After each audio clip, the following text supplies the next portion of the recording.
As a young boy, well, probably about 12 years old, I would say, my parents every Saturday would take me into town to go shopping. It was something that I never really looked forward to. But around about that time in 1980, I developed a burgeoning interest in all things rock and roll. And so if my pocket money allowed, the one highlight of this trip would be to persuade my dad, whilst my mom was buying the food in the supermarket, to take me over to the local record shop, where I would thumb my way through vinyl, trying to work out by a process of pure guesswork and osmosis which album I should buy. Buoyed up by the recent emerging new wave of British heavy metal, bands like Iron Maiden, Def Leppard, Tigers of Pantang. This music had inspired me so much, but I wanted to go further. In opening that door that new wave of British heavy metal opened up for me, what else was out there? On that Saturday morning, as we parked up and walked into town, I can remember passing a brick wall, and on that brick wall was sprayed the words Pink Floyd. Now, Pink Floyd for me, I wasn't too sure whether that was a band, was it a person, was it a character, or was it a statement that I didn't understand? But I knew that there was a whole world there that I did not understand, and I had no real way of finding out what it meant. A year or so before, I had a distant memory as an even younger child of being quite frightened by Pink Floyd's huge hit record, Another Brick in the Wall. And all those kids shouting, we don't need education, and marching hammers was absolutely quite frightening. And I didn't like that at all. I thought it was strange. But a couple of years later, walking into town and seeing that graffiti on the wall, I wasn't too sure that that was even the same band. I had no idea. The whole point is that back then, as rock and roll ruled the world, we lived in a countercultural darkness where these things came at us like whispers. The people who were making this incredible music, or had made this incredible music, they existed in a world outside the mainstream culture. I couldn't switch on Top of the Pops or the television and find anything out about Pink Floyd at all, and all I heard about that band was whispers in magazines like Kerrang, which was a rock magazine, heavy metal magazine, which didn't really cover progressive music that much, but every now and then you'd get a little morsel of information. Or listening to the radio. Radio One, we had a number of radio shows. The most important for me would have been the Friday Night Rock Show, and again, Tommy Vance might play a Pink Floyd track, and then he might say a couple of sentences, and from that I would have to try and construct in my little dark world outside of this, try and construct some meaning so that I could slowly work my way through towards this music. Eventually I found out that there was this weird album that had been on the charts for years and years called Dark Side of the Moon, and some people, older friends I had, had said, oh man, this is like a whole experience, and I can remember buying that album and taking it home. Why am I talking about Pink Floyd? Pink Floyd are an example of a huge band that sold millions and millions of records, that have achieved legendary status. But my point is, back then in 1980, they hadn't achieved a legendary status. They were just some alternative, countercultural, drug-taking, weird bunch of kids that our parents thought were distrusted totally, and that were hidden away from the mainstream on these albums that we couldn't afford to buy, doing concerts I wasn't old enough to go to. That's my entrance into rock and roll. Rock music. It was a journey. It was a journey I had to discover myself. The genius of this music was something else I discovered myself. It was something I had to believe in myself, because there was nothing out there that was supporting that. The mainstream music press was sort of making out that any music from the 70s, anything that was progressive or weird or strange or exciting, or that was somehow overblown and represented some sort of evil that I shouldn't go near. All my friends at school were listening to like Duran Duran or the Smiths or whatever it was in the early 80s that people were into. And I did like some of that music, but nobody seemed to like the music I liked. I was on my own. In 1985, there was a shift in music, and that was the advent of Live Aid. Live Aid was a huge, cross-cultural phenomenon. It was the biggest event of that year. People had parties the evening of Live Aid, and I went to a party around my friend's house, and we sat there drinking our cider, eating crisps, and watching all the various bands that came out. Lots of modern pop stars coming out and doing their thing, but also old bands from that era that we were supposed to not be too sure of, bands like Status Quo, bands like Queen, bands like Led Zeppelin suddenly trawled out. I can remember watching Santana, and Santana came out with Pat Metheny on guitar. That for me was the highlight of Live Aid. I was going, oh my God, this is Santana. And it was so rare that you'd get a chance to see Santana. It was so rare that you'd even see Pat Metheny, but to see him in such a mainstream cultural place was fascinating to me. But Live Aid had another effect, I think. That's the switch, I think, from all these, alternative rock musicians being sort of countercultural figures, young men making strange music that only young people understood, true countercultural force, right? You suddenly see a shift where these musicians start to get talked about as being sort of morally superior for their sterling work trying to support world poverty. And this, I think, plus the fact that some of these incredible 70s bands that knew what they were doing, like Queen, could go out and just blow everybody away. This created the idea of the rock legend. I think now, when we look back at bands like Led Zeppelin or Queen or The Doors or Jimi Hendrix or Pink Floyd, right? It's very difficult to take away this idea now that wasn't there then, that these musicians are absolute geniuses. Now we see interviews with 70-year-old guys, celebrating their drug taking as though that was some sort of magical shamanistic entrance into this world that they have now created that has become the bedrock of our modern culture. Okay? The idea of the auteur, the idea of the artist, where everything they did was from the position of genius. This wasn't there in the early 80s when I got into music. Nobody was turning around and calling Pink Floyd, or Yes, or Genesis, or King Crimson, or Black Sabbath. Nobody would talk about them in reverential tones. But that is definitely the case now. These are geniuses at work. This is the work of the creative human mind, right? But there was another thing that emerges in the 80s, which is interesting, and that was the advent of digital recording technology. This starts with the advent of sampling and then sequencing. This stuff, very, very exciting for music. It gets taken on board. People don't really talk about the fact that digital technology, once that was pulled into the mainstream as a production method, was an abomination for most people in terms of production.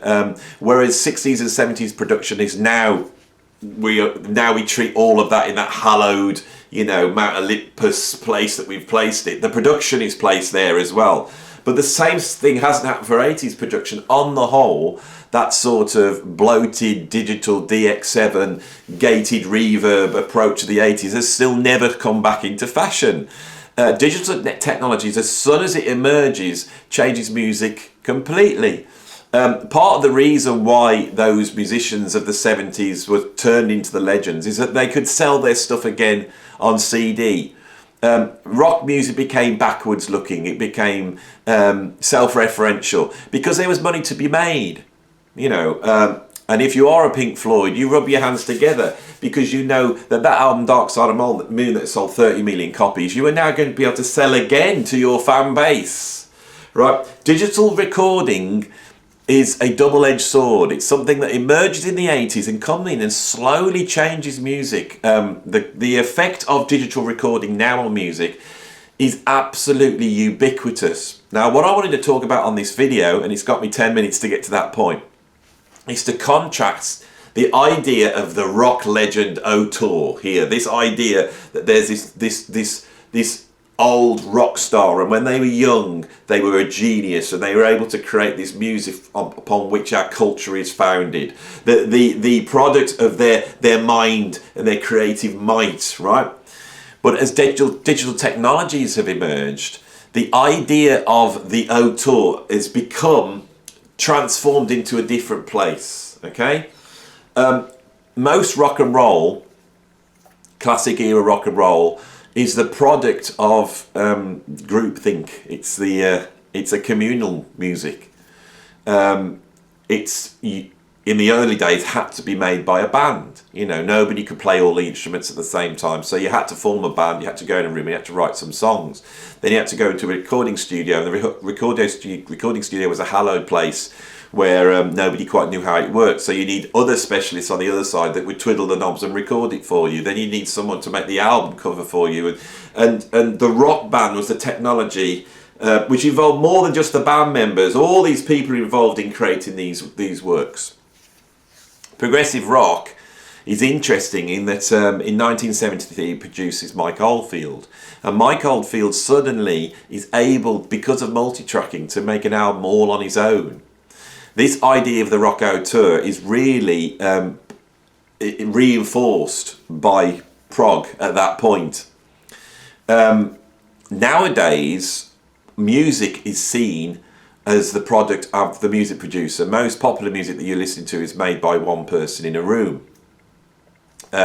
Somebody can make a whole track because nobody's playing on tracks anymore, right? All the instruments, everything, even the vocals, everything can be created within a computer.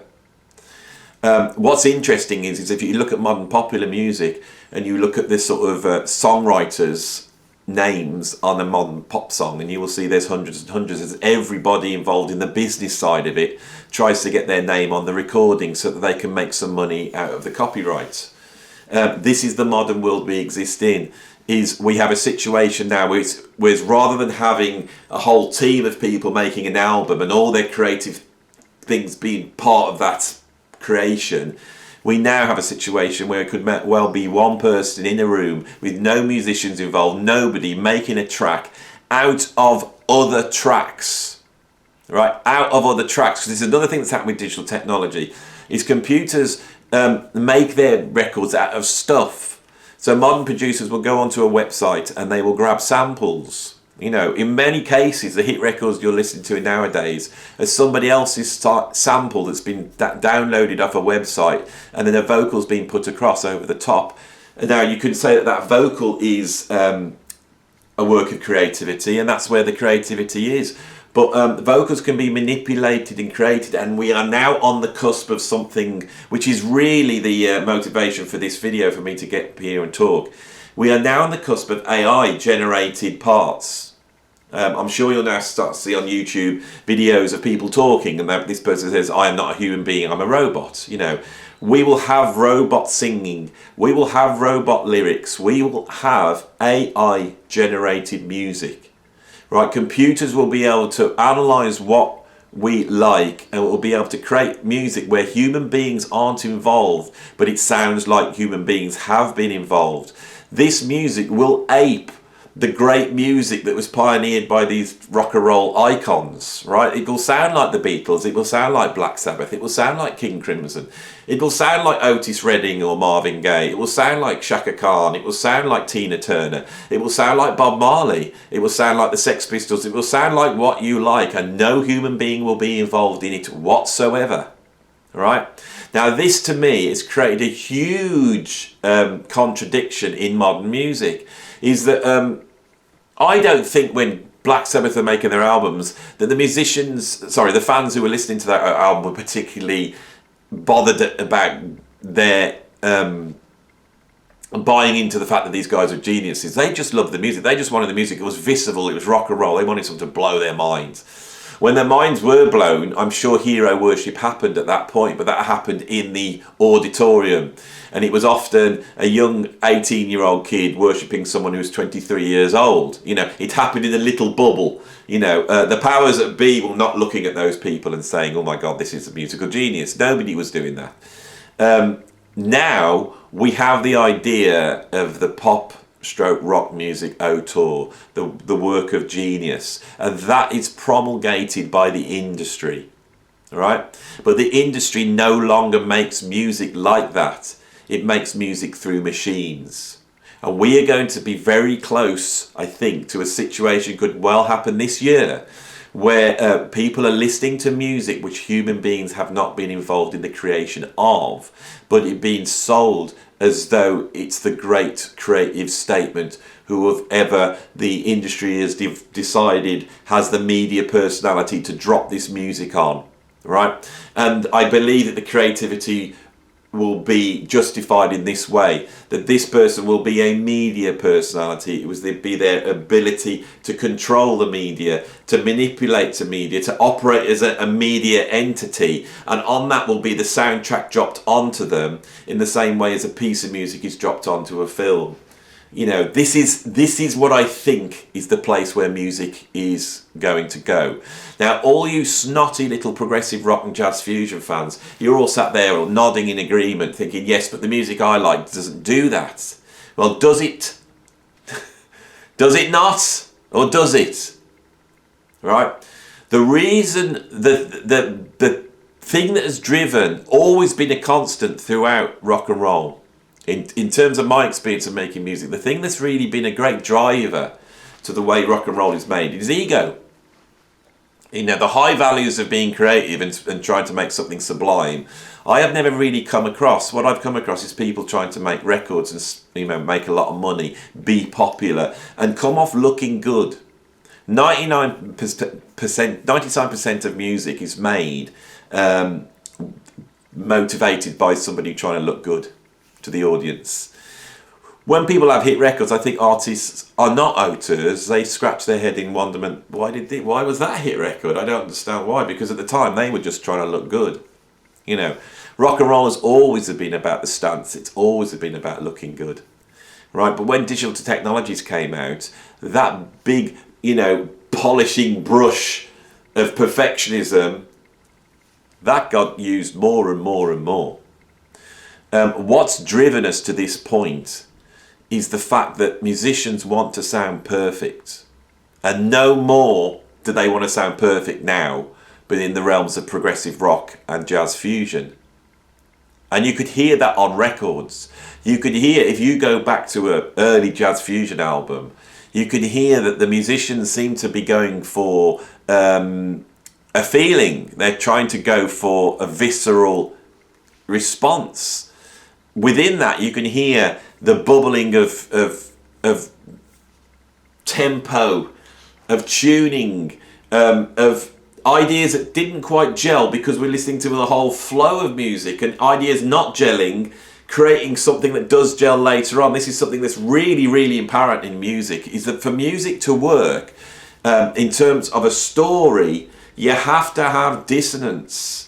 Right? If musicians are all playing perfectly together and not going wrong, you have consonance, and that, as a sound, cannot move forward. The only way music can move forward is by somebody chucking a bit of dirt into the system.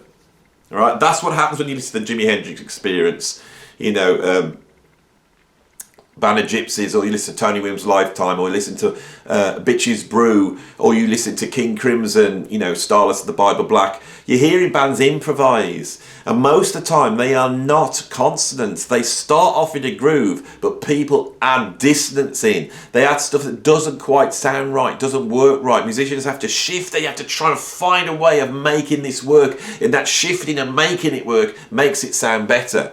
But I promise you, on records nowadays, on the whole, because people's egos will not allow that to come out. So what you hear is the absolute perfection brush of every drum beat, every vocal, every bass line has been taken and sculpted within a computer, and so it sits on the grid in absolute perfection. Every vocal line has been tuned in, every vibrato has been redrawn, every attack has been sculpted, every note that is off the beat has been stuck onto the beat.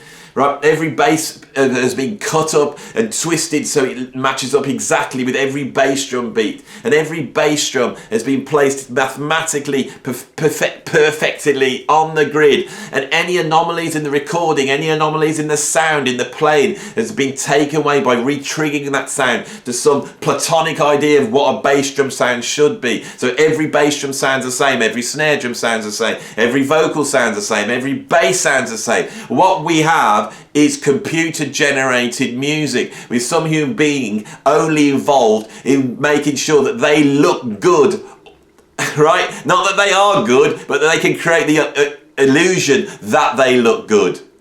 Right, that is the situation of most modern music making, and anyone's a musician here who watches this will, can look into themselves and think, have they ever done that? Have they ever used the digital technologies to make themselves sound better than they are?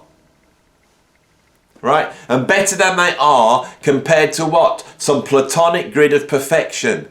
That drive is so strong in the industry that it is taking us down to a point where the only thing that will be acceptable aesthetically is computer generated music.